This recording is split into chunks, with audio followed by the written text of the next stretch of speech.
Hello, Steve89. Well, I'm continuing on my Doctor Who marathon, my indoctrination. And I've moved through the Christopher Eccleston era and the David Tennant era, and now I'm into the Matt Smith era. And I just want to give my first impressions of Matt Smith because there was quite a shift with the series as a whole.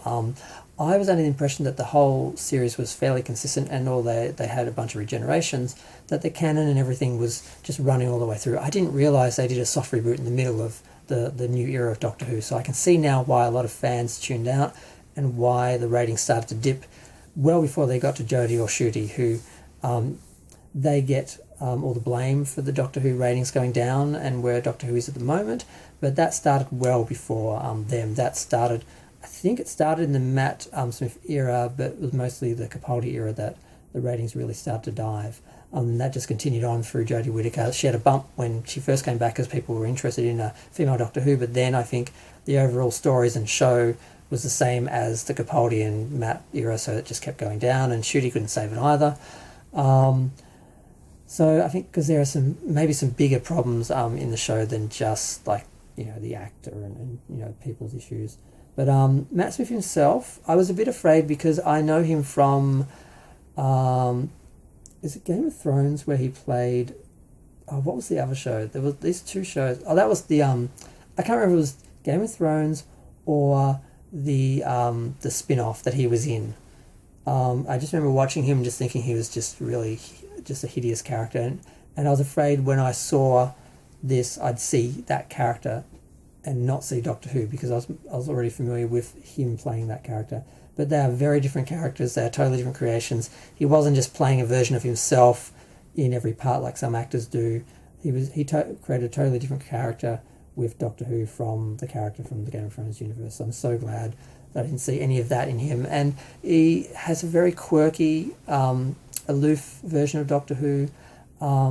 David Tennant was kind of manic and sort of skinny, and I didn't really like his energy. Certainly, on a superficial level, I wouldn't hook up with him.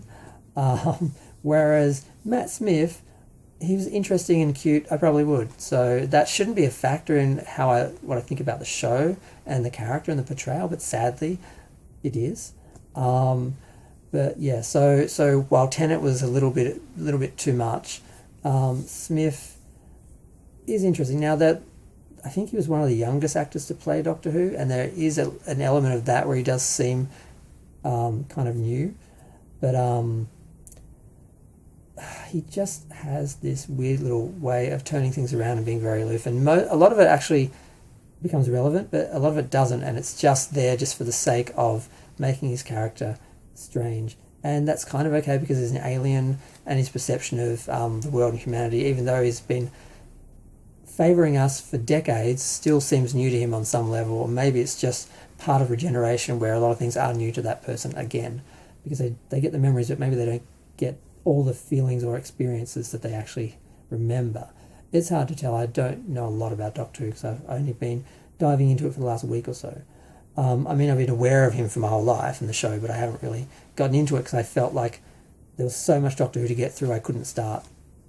So I just decided to do a brief review, a look at the classic era, just watch a few stories from each Doctor, and then move on to the new era because I had the whole up to season 12 on DVD, and the only thing I needed was Flux, which I fortunately watched on ABC, and I'm missing one of the 3 movies from what I'm considering the 14th series, and that's the Sea Devils, Legend of the Sea Devils, and I did watch that one on ABC. So the only things I'm missing on DVD I actually saw on ABC. So I feel like I can view the whole modern era and get a perspective of it all, and I don't think I'm missing anything.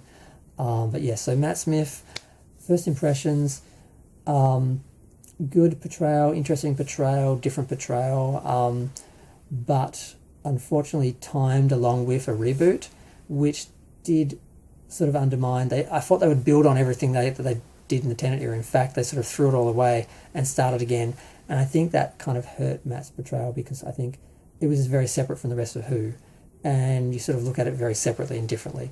Whereas Eccleston through to Tennant, it was just a progression.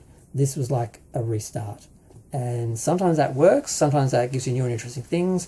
Other times it just pushes you out and feels like you're on the outside, and I get a bit of that. So I've only watched a couple of episodes. I'm going to watch the next 4 years. I think he did the show for 4 years in a straight run, and I'll see what I think of the overall era, and I'll check out some of the ratings and the backstage stuff, because I know the original Who, the ratings started to drop sort of in the 80s, sort of kind of either at the end of the Tom Baker era or just after Tom Baker, and then they, so I think there's a similar trend with both Who's and similar reasons, changes in the overall program, and then actors that just didn't work and were a step backwards.